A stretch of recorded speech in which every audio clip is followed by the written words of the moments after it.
नहीं आ पाता। नहीं, जैसे हम बताया ना कि इत्र की दुकान के यार बहुत कुछ, लेकिन जो इत्र बेच रहा है, आप इत्र बेचने वाले हैं।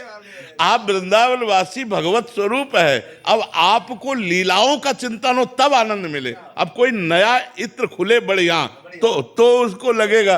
अब ये जिस लेवल में आनंद ले रहे हैं उस लेवल को आप पार कर चुके हैं। आप वृंदावन वासी हैं, यहाँ के जन्म लेकर के रात दिन आराधना में तत्पर हैं। अब आपको लीला चिंतन का सुख मिले तो समझ में आएगा।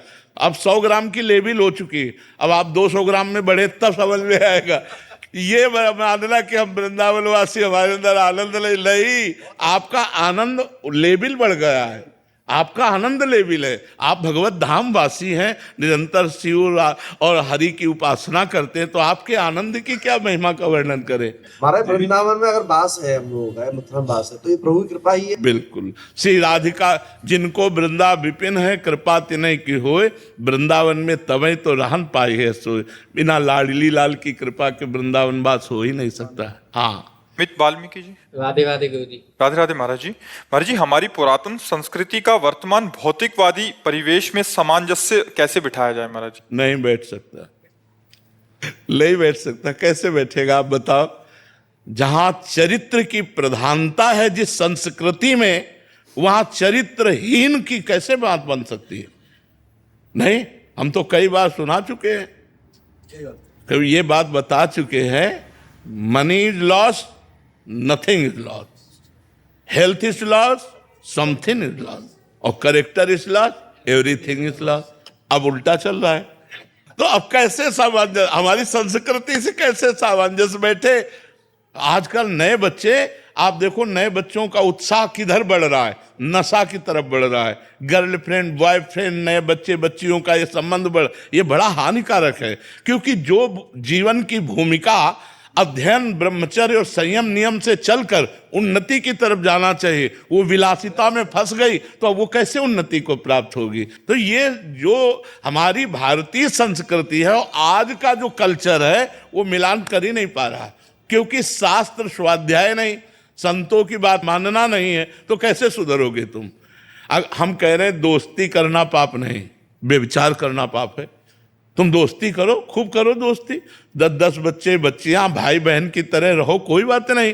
अगर दोस्ती करो और तुम्हारा ये बन रहा है कि हम तुम पति पत्नी की तरह जीवन निर्वाह करें, तो तब तक ब्रह्मचर्य रहो जब तक ब्याह ना हो जाए। माता पिता से मिलजुल करके और फिर ब्याह करो, फिर गृहस्थी में जाओ, फिर बर्ताव। पहले ये सब आचरण विहीनता हमारी संस्कृति में नहीं है, हमारी संस्कृति में नहीं है। बाहरी संस्कृति को ला करके तुम चलाओ, हम नहीं कह सकते। प्रवीण तिवारी जी, गुरुग्राम से। श्री हरिवंश महाराज जी। गुरुदेव भगवान, अगर अपने अधिकार के लिए अपने निजी जनों से ही लड़ना पड़े और हमारे मन में उनके प्रति कोई रोष उत्पन्न हो, तो क्या इससे राधा नाम रूपी धन में हानि होगी? मेरा स्वभाव ऐसा है कि मैं किसी को कष्ट में नहीं देख सकता। नहीं, जैसे कई जगह ऐसा होता है कि रोष करना होता है स्वाभाविक। जैसे गुरु को शिष्य पर दोष दर्शन करते हुए उसको निर्दोष बनाने के लिए कड़ा स्वरूप प्रकट करना पड़ता है। जैसे माता पिता को अपने पुत्र पर उसके दोष को देख करके उसे निर्दोष बनाने के लिए उसे शासन में लेना होता है, ऐसे अधिकारी को अपने अनुयायियों पर, जो उसके नीचे कर्मचारी हैं, उनको काम में लगाने के लिए, निर्दोष काम करने के लिए उनकी प्रमाद स्थिति न बढ़ पावे, इसलिए थोड़ा रोष प्रकट करना होता है। पर वो स्वांग माने अभिनय मात्र होना चाहिए, हृदय से क्रोधित नहीं होना चाहिए। थोड़ी देर के लिए अभिनय हुआ, अभिनय होना चाहिए, ना कि क्रोधित होना चाहिए। क्रोध का अभिनय और क्रोध में अंतर है। निजी जनों से महाराज जी, जैसे कोई जमीन संवाद हो गया या घर परिवार का, उसमें महाराज जी कैसे? हाँ, तो क्रोध का अभिनय करना होगा महाराज जी। लेकिन मैं उनका दिल भी नहीं दुखाना चाहता, मतलब मैं खोना नहीं चाहता उन लोगों की छोटी सी जमीन के लिए या फिर किसी और व्यक्ति के लिए। हाँ, तो छोड़ देना चाहिए, फिर उस विषय को ही छोड़ देना चाहिए कि आपको जो लेना है आप ले लीजिए और शांति से रहिए, आनंद से रहिए। पर कहीं कहीं ऐसा होता है कि अगर ज़्यादा छोड़ते चले जाओ तो आपको ज़्यादा परेशान कर सकते हैं, तो थोड़ा ऐसा भी स्वरूप दिखाना चाहिए। कि मतलब मर्यादित जीवन चला जाए। ज़्यादा दया भी ठीक नहीं होती और ज़्यादा कठोरता भी नहीं ठीक होती, तो उचित कठोरता के साथ दया का प्रयोग करें तो अच्छा रहता है। जैसे आप छोड़ दिए, अब अगले पॉइंट पर आपको कृपालु नहीं मानेंगे कि आपने कृपा की, वो अगला कदम उठाएंगे। फिर छोड़ दिया तो फिर अगला कदम उठाएंगे।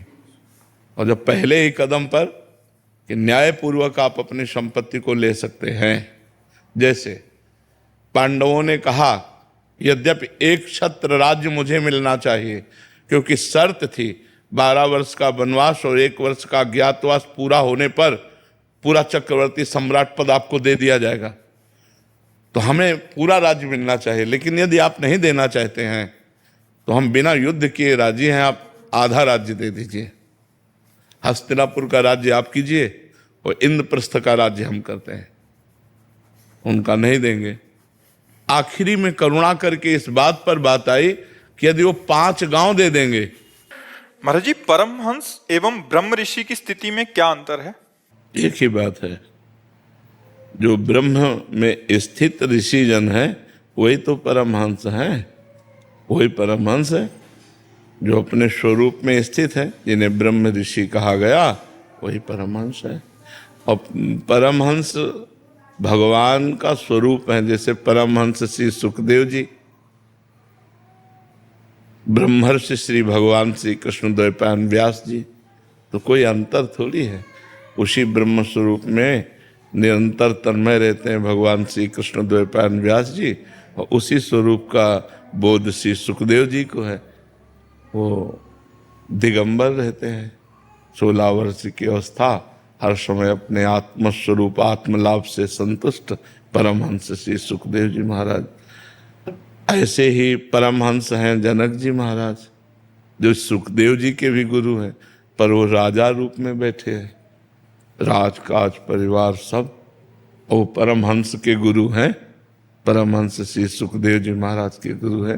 तो स्थिति जो आत्मस्वरूप में गाढ़ स्थिति है, वही परमहंस स्थिति है। परमहंस किसी बाहरी वेश या बाहरी किसी परिवेश को नहीं कहते, परमहंस स्थिति होती है। तो वही जो ब्रह्म को तदात्म भाव से अनुभव कर लिए हैं, वही परमहंस है, वही ब्रह्म ऋषि है। समझ पा रहे हो? कोई अंतर नहीं इसमें। केशव गुप्ता जी, हरदोई से। श्री हरिवंश महाराज जी, हमारे अंदर यदि काम क्रोध लोभ मोह आता है तो इसमें हम अपने आप को दोषी माने या फिर हर युगों के प्रभाव की भांति कलयुग का प्रभाव? नहीं, कोई कलयुग का प्रभाव नहीं है, ये हमारी गलती है। हम अपनी गलती छोड़। अब इस समय बोलो क्या कलयुग का प्रभाव है? इस समय आप बताओ क्या कलयुग का प्रभाव है? जहाँ हम भागवतिक वातावरण, जहाँ भगवान नाम कीर्तन, जहाँ भगवत चिंतन, वहाँ कहाँ कलयुग?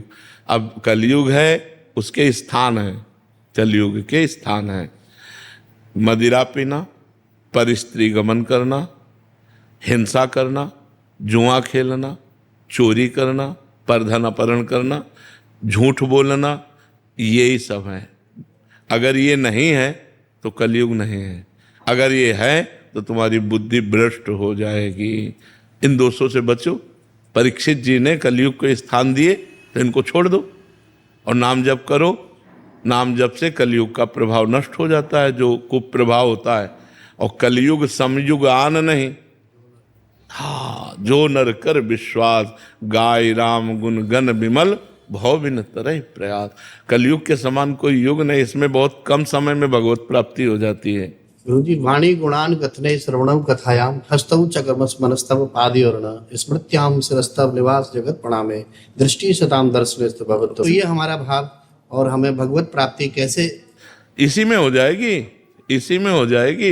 एक श्लोक को यदि जीवन में उतार लो ना, तो ये श्लोक ही भगवत स्वरूप है। वाणी गुणानुकथन है, गुण भगवान के जो दिव्य लीला चरित्र है, हमारी वाणी कभी अन्य वार्ता ना करे, केवल भगवान का ही स्मरण करते हुए भगवान की नाम गुण लीला ये एक ही है। नाम कीर्तन करना, गुण कीर्तन करना, नाम कीर्तन सुनना, गुण कीर्तन सुनना, ये बहुत बड़ा साधन है भगवत भक्ति का।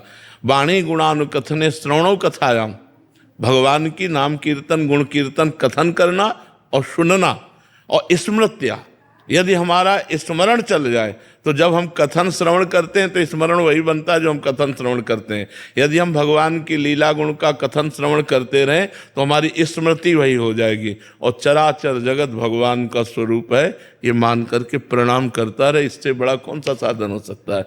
निरंतर भगवान का नाम जप, गुणों का गायन और श्रवण और भगवान की स्मृति में तन्मय, सारा जगत भगवत स्वरूप है, सब प्रणाम नमस्कार करता रहे। जो सामने आवे जड़ चैतन्य, सब में भगवान है, निश्चित भगवत प्राप्ति हो जाएगी। एक भी संशय नहीं, एक श्लोक उतार ले भगवत प्राप्ति हो। महाराज जी, अध्यात्म मार्ग में सत्य क्या है? सत्य ही अध्यात्म मार्ग है। अध्यात्म मार्ग में सत्य क्या है? सत्य ही अध्यात्म मार्ग में सत्य क्या नहीं है? सत्य ही अध्यात्म मार्ग है। ना सतो विद्यते भावो, ना भाव विद्यते सता। सत्य का कभी अभाव नहीं, वही अध्यात्म है। सत्य ही अध्यात्म है और सब मिथ्या है। ब्रह्म सत्यम जगन मिथ्या। जो सत्य है वही ब्रह्म है, जो मिथ्या है वही जगत है। अध्यात्म ही सत्य है, सत्य ही अध्यात्म है। अध्यात्म में क्या सत्य है? नहीं, अध्यात्म ही सत्य है, सत्य ही अध्यात्म है। समझ पा रहे आप? ब्रह्म ज्ञान और ब्रह्म तत्व। शक्कर का बनाने की प्रक्रिया जान लेना और शरबत बना के पीना ब्रह्म ज्ञान है, उसकी प्रक्रिया को समझना। और ब्रह्म बोध है, उसको पीना, अनुभव करना। ब्रह्मज्ञानी शास्त्रों मिल सकते हैं, लेकिन ब्रह्म बोध ये कोई बिरला ही मिल सकता है, जिसे आत्मबोध हो। वेदांत पढ़ के पढ़ा लिखा वेदांत का वर्णन कर सकता है, लेकिन वेदांत तत्व का अनुभव करने वाला कोई बिरला ही होता है।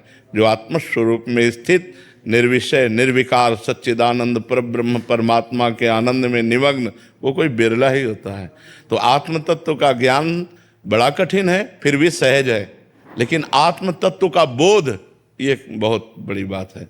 तत्व का ज्ञान होना और तत्व का बोध होना, इसमें अंतर है।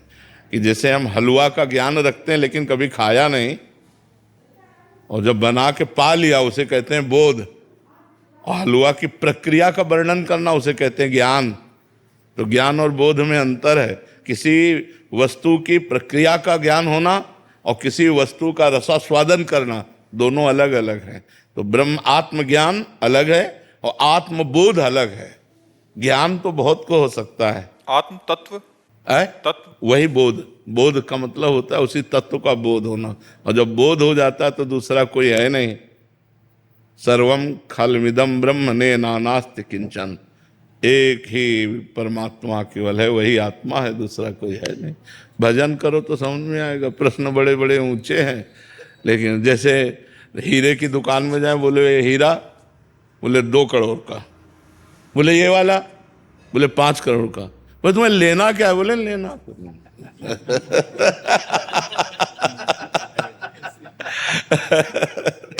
संत भगवान का प्रश्न है महाराज जी, ईश्वर की प्राप्ति कैसे करें महाराज? सबसे पहला उत्तर है प्रथम श्रद्धा। प्रथम हृदय श्रद्धा जो करे, आचार्यजन जाय अनुसरे। पहले श्रद्धा प्रकट करे और किसी महापुरुष का आश्रय ले। अगर भगवत प्राप्ति करनी है तो प्रथम श्रद्धावान लभते ज्ञानम तत्परा संयतेन्द्रिया ज्ञानम लब्ध्वा पराम शांति मचिरेणाधिगच्छति। श्रद्धा प्रकट करे गुरुजनों के प्रति, संत महापुरुषों के प्रति, शास्त्र के प्रति। शास्त्र का स्वाध्याय और संतों का संग और उनकी वाणी से जो हमें ज्ञान हुआ उससे हम प्रयोग करें। अपनी इंद्रियों को असत मार्ग से हटाकर सत मार्ग में चलाएं। गंदे भोगों से बचा करके भगवान के चिंतन में हर इंद्री को, मन को संकल्प विकल्प रहित करें, जो भोगों के प्रति संकल्प विकल्प करता है, और निरंतर अंदर भगवान का चिंतन चले। अनन्य चेता सततम यो माम स्मरति नित्य सा तस्याहम सुलभा पार्थ नित्युक्तस्य योगिना, मैं उसके लिए सुलभ हो जाता हूँ जो निरंतर मेरा अनन्य भाव से चिंतन करता है, अंदर निरंतर भगवदाकार वृत्ति हो व्यवहार करते समय भी। तो पहले गुरु का आश्रय श्रद्धा करके ले, फिर गुरु मंत्र का जप शुरू करे, साधना करे और ऐसा मंत्र चलावे कि रात दिन मंत्र जैसे श्वासें चल रही वैसे मंत्र चलने लगे तो भगवत प्राप्ति हो जाएगी। अनन्य चेता सततम यो माम स्मरति नित्य सा तस्याहम सुलभा, सुलभम है भगवान कह रहे हैं मैं उसके लिए सुलभ हो जाता हूँ जो अनन्य चित्त से मेरा निरंतर स्मरण करता है। अनन्य चित्त से, एक भरोसो एक बल एक आस विश्वास एक राम घनश्याम हित चातक तुलसीदास, चातक की भांति निरंतर परमात्म चिंतन, उसे भगवत प्राप्ति हो जाती है, उसे ईश्वर की प्राप्ति हो जाती है। बाबा अब मैं ये कह रहा हूँ बाबा के जैसे भगवान की ईश्वर की प्राप्ति के लिए पहले अपने आप को तो जानना पड़ेगा, हम कौन है।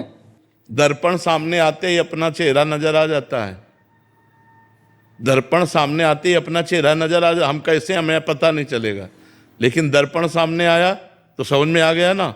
ऐसे ही परमात्म ज्ञान दर्पण की भांति है।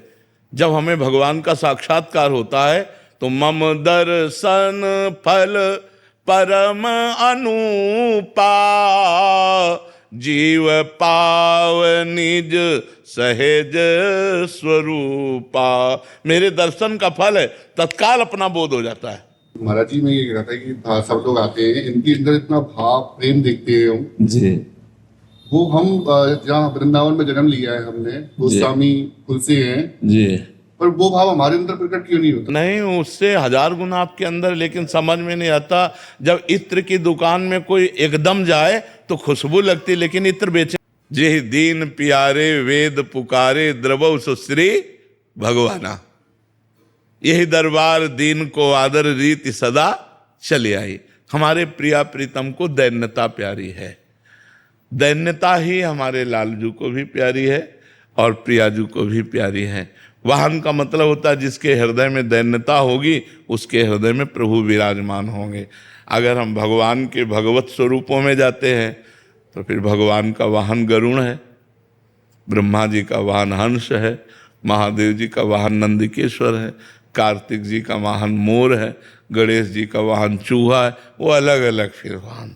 यहाँ प्रीति की बात है कि जिसके हृदय में दैन्यता होती है वहाँ श्री जी आके विराजमान हो जाती है, वहाँ लालजू आकर विराजमान हो जाते हैं। यहाँ लालजू की कोई अलग सत्ता नहीं, श्री जी कोई अलग नहीं है, कहने को दो हैं, लाल प्रिया श्री हरिवंश सुरीत सुनाऊं, श्यामा श्याम एक संगाऊं, छिनिक कबहु न अंतर होई, प्राण सु एक देह है दोई। एक प्राण दो देह, ये हमारे प्रियालाल हैं। दो देह हैं कहने को, लेकिन एक प्राण एक मन एक रुचि एक स्वभाव एक वयस। तो इसलिए जो प्रियाजू को पसंद वही लालजू को पसंद, जो लालजू को पसंद वही प्रियाजू को पसंद। जोई जोई प्यारो करे सोई मोहि भावे, और भावे मोहि जोई सोई सोई करे प्यारे। तो प्रियालाल का उसी हृदय पर निवास होता है जहाँ दैन्यता होती है। सृष्टि मिश्रा जी इटावा से। राधा वल्लभ से। श्री हरिवंश महाराज जी। महाराज जी 84 जी की फलश्रुति में लिखा है कि वृंदावन वास सखी सुख के अधिकारी। तो क्या महाराज जी अगर हम 84 जी का पाठ करेंगे तो हमें वृंदावन वास मिल जाएगा? शरीर रहते या शरीर पूरा होते, दोनों बातें हैं। अगर प्रबल इच्छा हुई तो शरीर रहते व्यवस्था बना देंगे, अगर प्रबल इच्छा नहीं हुई तो शरीर छूटने के बाद वृंदावन वास होगा। मिल जाएगा ना महाराज? हाँ, रोज 84 जी का पाठ करे तो गारंटी इस बात की कि छुट 84 भ्रमंते निर्खय जुगल किशोर, निर्खय जुगल किशोर भोर अरु रैन न जाने, पिय रूप रस मत भयो कछु मनय न आने, प्रेम लक्षणा भक्ति होए ही आनंदकारी, अरु वृंदावन वास सखी सुख। तो जो महापुरुषों ने लिखा है वो परम सत्य लिखा है जी। महाराज जी आप एक बार अपने मुख से कह दीजिए, आपने मुझे स्वीकार कर लिया, आप ही मेरे गुरु जी हैं, बस एक बार। नहीं, हम सबको ये कहते हैं सब श्री जी के हैं और हम श्री जी के हैं, बस इसी में सब आ गए। हाथी के पैर में सब पैर आ जाते हैं, है नहीं? हम पर्सनल हम किसी को कहने का अधिकार नहीं रखते, क्योंकि हम तन मन वचन से श्री जी के हैं। तो जो श्री जी का है वो सब हमारा है, चराचर जगत हमारा है, पूरा विश्व हमारा है, हम पूरे विश्व के हैं, किसी एक के पर्सनल नहीं, हम सब के हैं, सब हमारे हैं और हम सब के हैं।